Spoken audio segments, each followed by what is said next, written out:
हमारी दोणी धाम से पधारे वाल्मीकि समाज, आदिवासी समाज के संतों को मैं व्यासपीठ से प्रणाम करता हूँ। जय सिया राम। एक बार अभिवादन करो।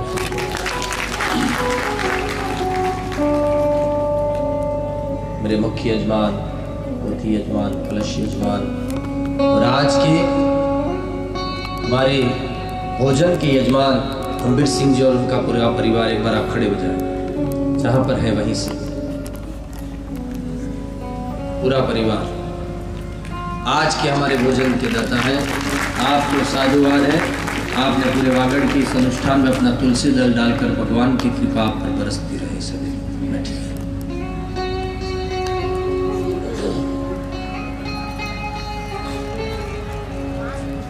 ऐसा क्या है जो नहीं हो सकता है दुनिया।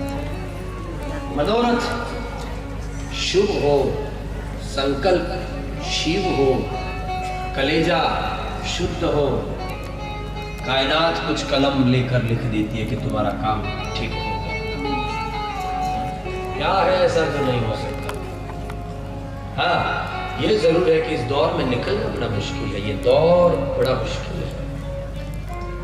यहाँ पर कुछ समता, कुछ विषमता आती ही रहेगी। कुछ ठीक नहीं ऐसा मिलता रहेगा।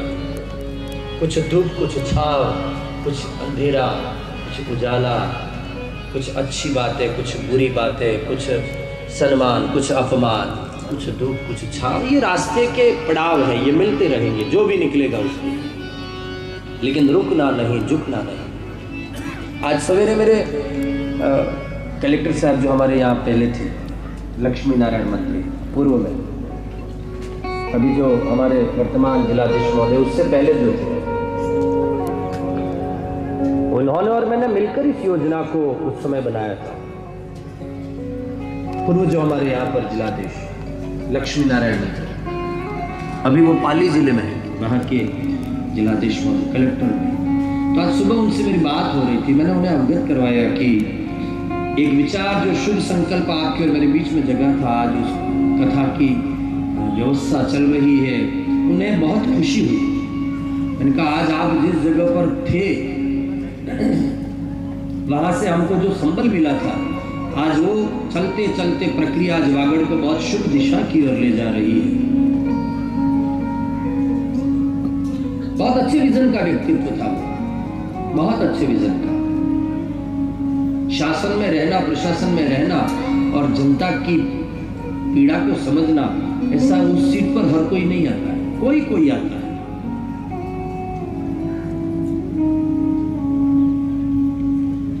जब मैंने उन्हें सारी चीज अवगत करवाई तो उन्होंने कहा कि महाराज संकल्प में ताकत थी ये,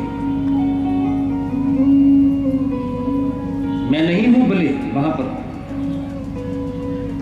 लेकिन मेरे लायक आप जो भी कार्य मुझे कहेंगे, मैं अभी पाली जिले में हूं, लेकिन मेरे लायक आप जो भी कहेंगे, क्योंकि आपने जो कार्य किया है वागड़ को जगाकर वागड़ के जल संकट पे, मैंने उन्हें यह भी कहा कि आपकी कमी हमें यहां पर दिख रही है।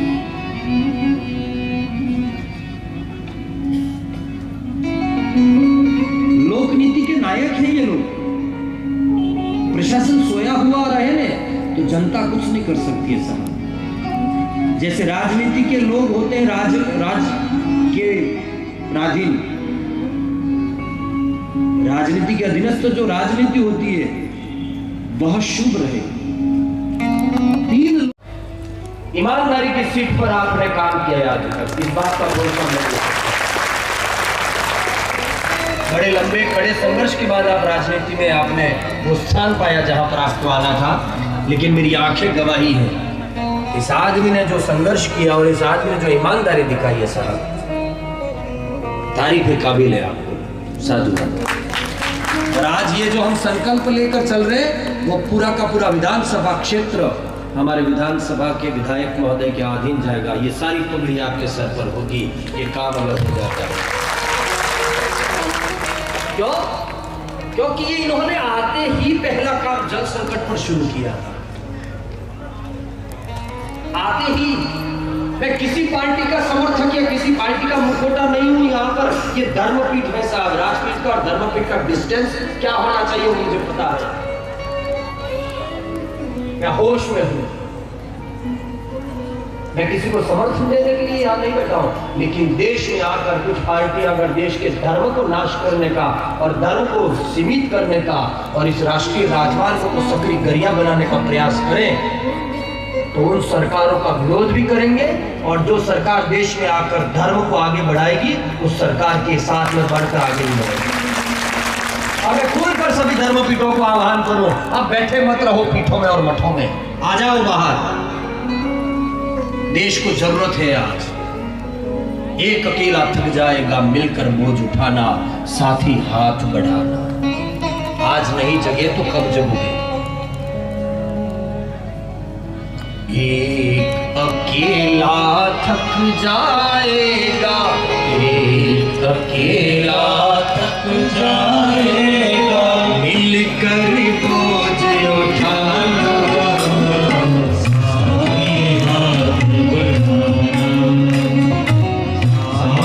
हाथ बढ़ाना।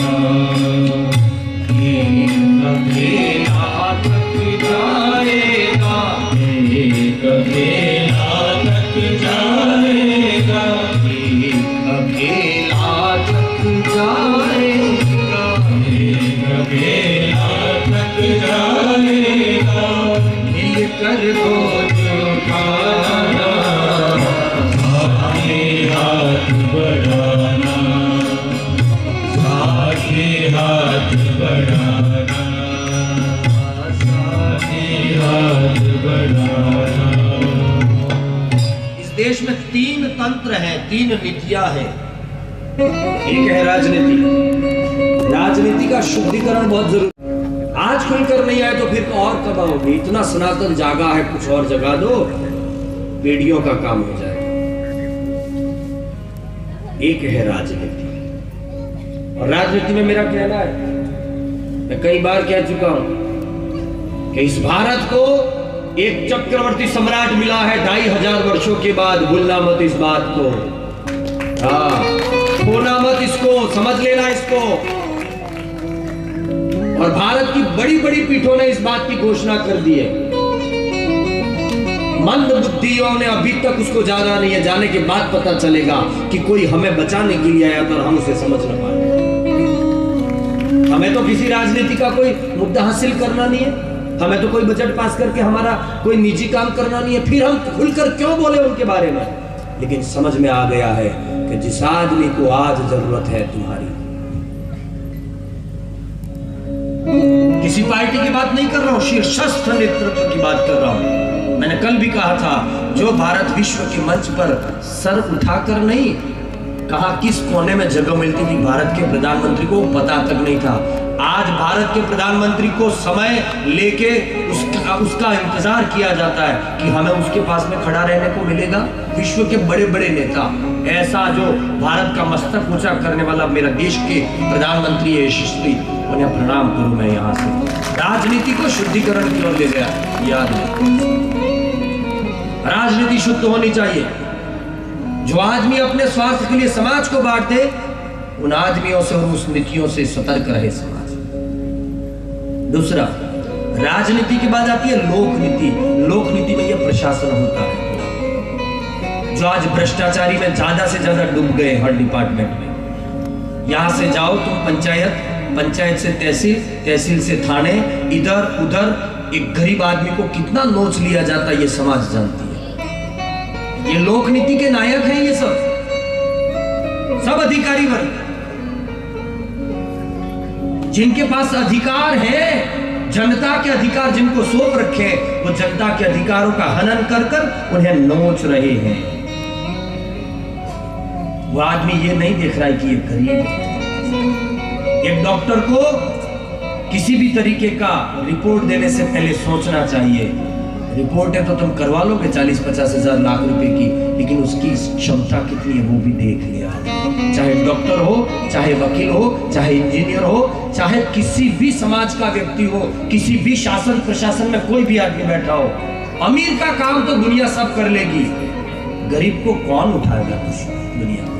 आज भी कई लोग गरीबों के नाम पर सियासत करने वाले इसी क्षेत्र में पैदा हो गए। गरीबी कहां रह गई, गरीब कहां रह गए, और वो कहां पहुंच गए। गरीब भी छूट गए, गरीबी भी छूट गई। सतर्क। और मुझे पता है तुम्हें जगाने में मुझे कितना झेलना पड़ेगा, वो मुझे पता है। तुम्हें जगाने के लिए मुझे कितने घूंट पीने हैं और मुझे कितना झेलना है, इसका तो अनुमान तुम लगा ही नहीं सकते हो। लेकिन जिएंगे तब तक बोलते रहेंगे, और जिस दिन समय हो गया उस दिन तुम्हें पता चलेगा कि कोई आया था जो सिर्फ हमारे लिए ही काम कर रहा था। एक है राजनीति, दूसरा है लोक नीति। मैंने उस दिन भी कहा था कि भ्रष्टाचारी के हत्थे पूरा शासन चढ़ गया, पूरा प्रशासन। किसी भी डिपार्टमेंट में चले जाओ, एक गरीब आदमी पीसा जाता। और ईमानदारी की परिभाषा बदल गई। पहले हम कहते थे, मैंने कल परसों कहा था कि आदमी, पहले तो अपन कहते थे कि भाई 1 रुपया नहीं खाए हो आदमी बड़ो ईमानदार है। હવે આપણી પરિભાષા શું થઈ ગઈ ના, રૂપિયા ખાય પણ કામ કરી દે હો બड़ो सही आदमी। समाज ने परिभाषा बदल दी है ईमानदारी की, हमने बदली है। मारे एक पट्टो बनावो है, बीजा ना खाता में बोली रही है जगह, पर सरपंच साहब 10,000 ले लो मन बनावी तो सरपंच साहब ये ईमानदार नहीं, पेलो खाई जवा वारो भी ईमानदार, बे ईमानदार थी गया समाज में, अप्रूवल थी गया बे। कौन सा समाज बना रहे हैं? निजी स्वार्थों से बाहर निकले बिना स्वच्छ और स्वस्थ समाज की कल्पना छोड़ दो। कई लोग सेवा करने के लिए आए, खुद अंदर मिली भगत में देशना मोटा मोरारी बापू थे कि हम बोले तो ही कौन, एक बहुत मोटा देशना पार्टी ना गणमान्य था सर, स्विट्जरलैंड गया बैंक में, स्विस बैंक में जितनी दुनिया नो रुपयो है ना, स्विस बैंक में गया यहाँ पार्टी ना बहुत मोटा आदमी था, क्योंकि हमारा भारत देश में कितना रुपया पड़े आए कर बताओ तुम्हें, बहुत पहले नहीं बात है।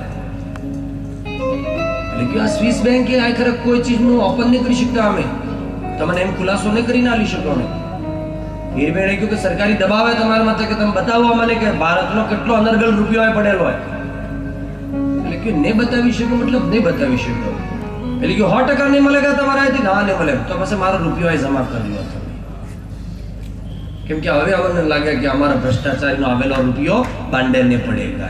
આવી સુરક્ષા વિદેશમાં જઈને આના દેશના મોટા મોટા લોક કરી આવ્યા ને આપણા ભૂખ મરીને મરી ગયા।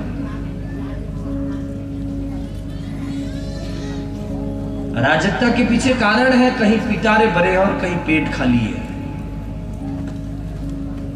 राजनीति की शुद्धिकरण, लोक नीति में भ्रष्टाचारी से बाहर तुम्हें लाना पड़ेगा सरकार को। तो मैं 5,000 मिलियन से काम कर मगिरा, उसमें ये मत समझना कि तुमने काम कर दिया, तुमने देश के साथ गद्दारी की है। 5,000, 10,000, लाख 2 लाख देकर तुमने जितने पट्टे बनवाए हैं वो देश के साथ में गद्दारी की है, इस बात को भूलना मत। और भारत मां के साथ की हुई गद्दारी चुकानी पड़ेगी साहब। और आदमी अपना जमीर बेच देता है अमीर बनने के लिए।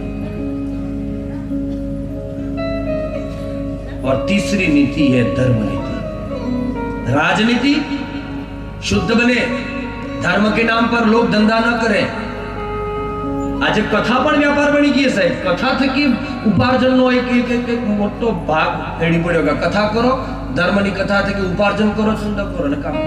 ये कथा बिजनेस बन गई है बाहर बाजार में। धर्म को धंधा बना दिया है, लोक नीति में अधिकारियों ने धंधा बना दिया। राजनीति की शुद्धि के कारण, अशुद्धि के कारण ये राजनीति भ्रष्टाचार के हवाले चली गई। हम खुद जनता जगे संकल्प कर लो 1 रुपयो के आलवानो डटी ने उभू रहवानो है, पण ने था मारो पट्टो पड़ी जाए है जे था वही थवा दे तो 5,000 आलीन काम था छूटा छे आपने है, मारो ट्रांसफर करवो ये मारो काम थी गया। तुम खुद होकर जब तक राष्ट्र को, समाज को बाहर नहीं निकालना चाहोगे इन असुविधाओं से, तब तक तुम्हारा काम हो जाएगा, गरीब पीसा जाएगा हर हाल में।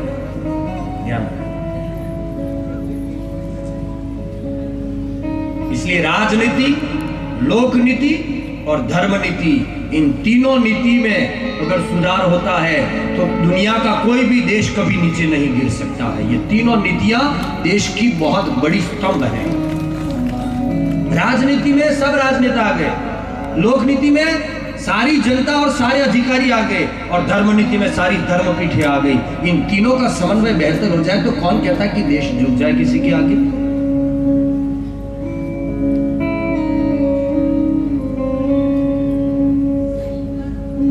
रामना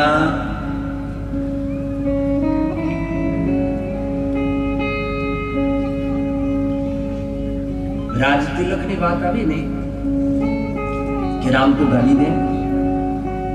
और ये तीनों नीतियां साहेब राम काल में तीनों नीतियों का समन्वय था। लोक नीति शुद्ध थी, धर्म नीति शुद्ध थी और राजनीति भी शुद्ध थी। ये तीनों राम राज्य में शुद्ध थे। इसलिए आज भी हम कहते हैं राम राज्य आने दो, राम राज्य लाना है, राम राज्य। ये राम राज्य लाने के पीछे तीन नीतियों का शुद्धिकरण है। कहीं भ्रष्टाचारी नहीं होंगे, हर एक राजनेता अपनी ईमानदारी से काम करे और हर एक धर्म की गादी पर बैठने वाला आदमी समाज को सदैव बेबाक होकर, निर्भीक होकर समाज को दिशा निर्देश करता रहे। अच्छा खुली नहीं बोलते हमारे माथे छापा पड़े जाने कोण के नहीं बोले सब मल्ले वो है तो मैं कुआ में पांग घोटे लिए। स्पष्ट बोलो, हमारा व्यक्ति ने बहुत सहन करो, बड़ा मन खबर है सर।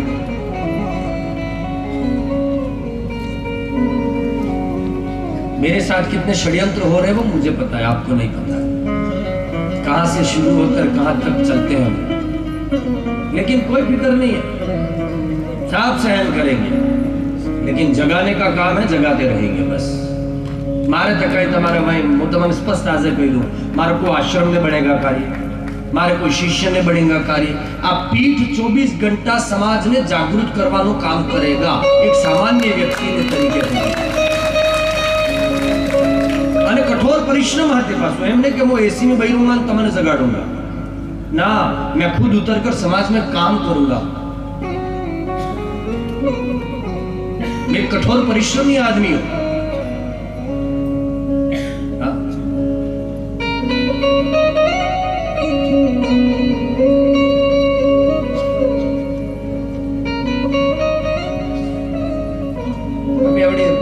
सीएम साहब ने मलबा गया विधायक महोदय मोहन चंद्रेश भाई ત્રણને તો પેલું જે કેટલો કતો પૂરું જે એને પ્રેઝન્ટેશન આલ્યું એના માટે એણે શુભકામના લખી સીએમ સાહેબ અહીં આપા બલ્લે હવે પૂરી વાતચીત કરી તો એણે शुभकामनाएं में 108 श्री श्री 108 यो करके मेरा नाम હવે એણે તો લખી દીધું, મને ખબર છે, મને પાટા તમને 108 બનાવી દીધા है।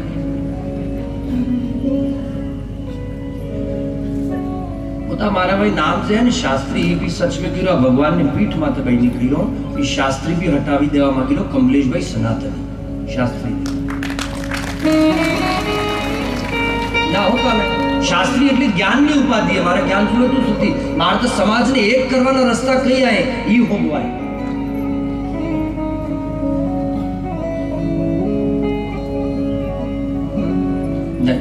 कोई उपाधि नहीं चाहिए અને આટલી આટલી ઉપાધિ લેવા બદલે આદમી ઉપાધિ કરે।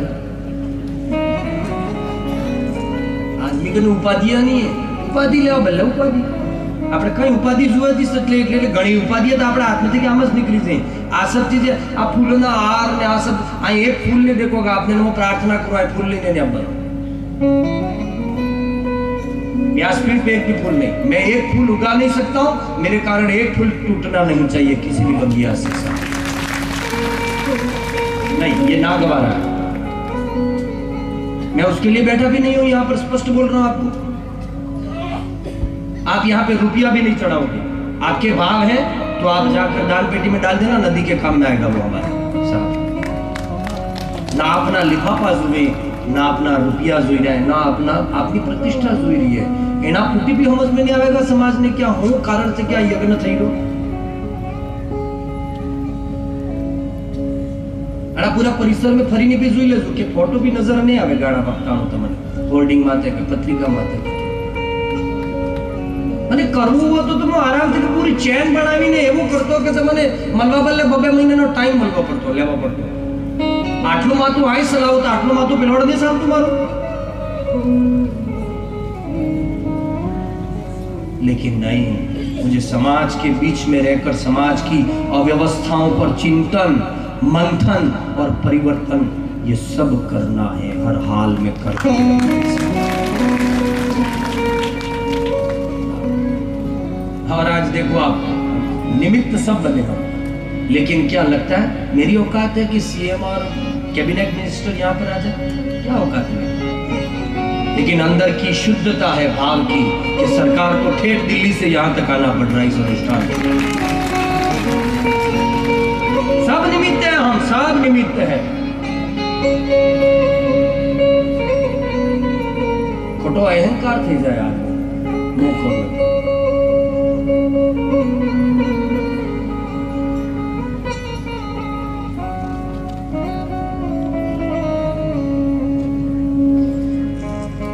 रामने जीरा विचार थयो ने, दशरथ जी को विचार आया कि मैं गादी राम को दे दूं.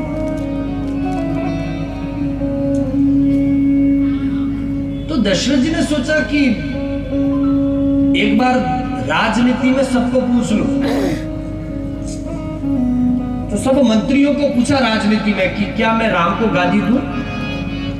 और एक बात और को कि राम काल में बहुमति नहीं थी, सर्वमति थी. राजनीति में सर्वमति मतलब 100% वोट. આપણા તો એક वोट से भी जीती जाए आदमी, एक वोट नो भी ऊपर से थी जाए तो पूरी सरकार बदलाई जाए. राम काल में ऐसा नहीं था. राम काल में 100% मतदान किसी के अधीन हो तो ही उसको गादी मिली. 100% यानी एक भी स्वर विरोध में नहीं होना चाहिए, एक भी व्यक्ति विरोध में न हो तो राम को गादी मिलती थी.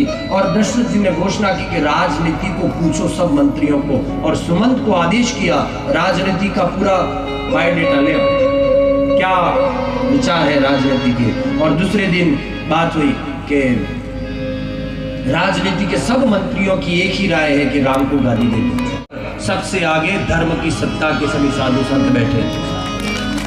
यह आगाज है इस देश में धर्म नीति को लागू करने का. और वापस वो समय आए कि सारी बागडोर, सारी सत्ता की बागडोर संतों के हाथों में होनी चाहिए, तब जाकर ये देश वापस अपने गौरव को प्राप्त होगा. आज यूपी में एक आदमी कर रहा पूरा काम, आगे पीछे ऊपर नीचे कहीं कुछ नहीं. मुझे चढ़ गया भगवा रंग.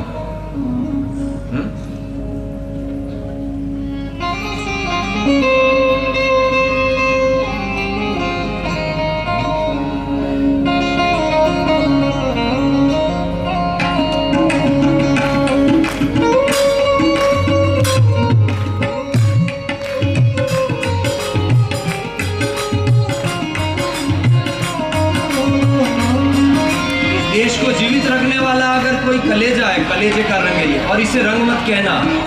राष्ट्रीय स्वयंसेवक संघ का तो भगवान है, भगवान. ये भगवान, ये भगवान, ये भगवान. मैं बोलूं ये भगवान रंग तो आप बोलोगे रंग रंग. ये भगवान, ये भगवान, ये भगवान, ये भगवान. मुझे चढ़ गया भगवान, मुझे चढ़ गया भगवान, मुझे चढ़ गया भगवान, मुझे चढ़ गया भगवान. ये मुझे चढ़ गया भगवान, मुझे चढ़ गया भगवान.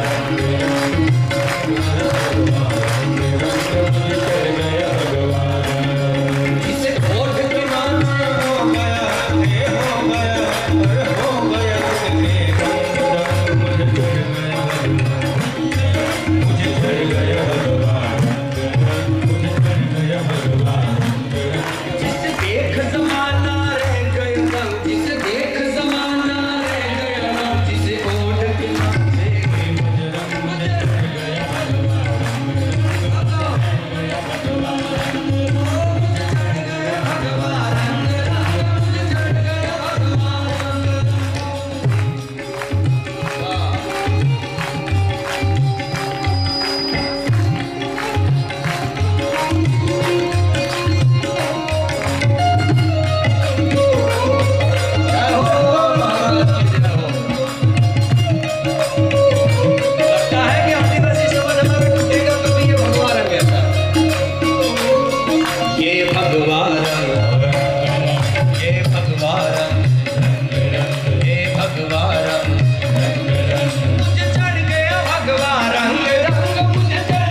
कर दो।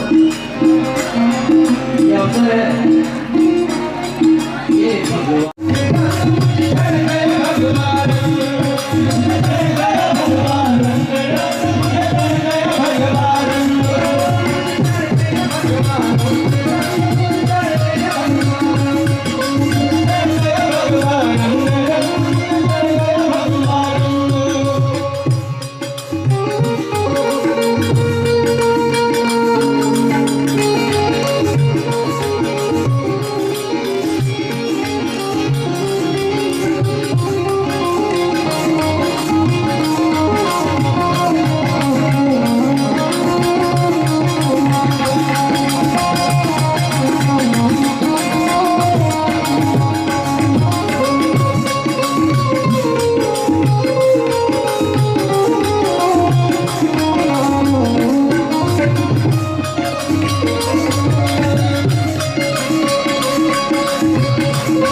राजू भाई इधर इधर देखो बराबर।